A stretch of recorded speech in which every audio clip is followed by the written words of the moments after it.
नदी के चाहत में समंदर को छोड़ बैठी। कितना अनमोल रिश्ता था हमारा, एक पल में तोड़ बैठी।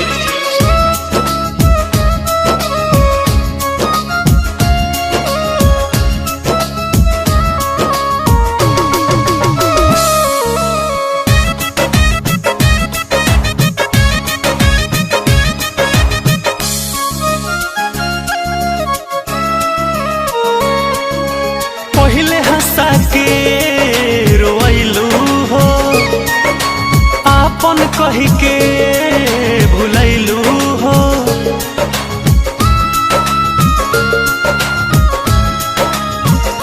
हाँ, पहिले हंसा के रोइलू हो, आपन कही के भुलैलू हो।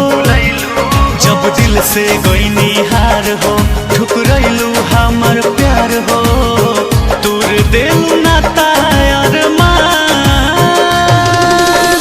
काहे याद आवे दोसर के लेलू अपन मान, तो वो याद आवे जान।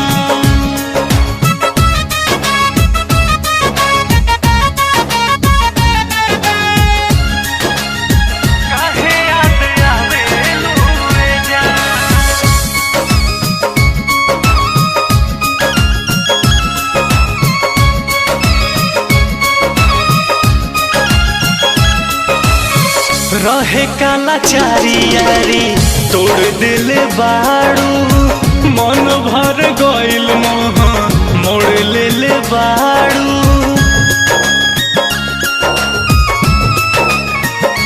हाँ, रहे काला चारी यारी तोड़ दिल बाड़ू, मन भर गइल मोह मोड़ ले बाड़ू। बाबू रामोर हाल हो, रहबू ना खुशहाल हो, साचो बाड़ू पत्थर इंसान। काहे याद आवे दोसर के लेलू अपन मान, तो वो याद आवे जान।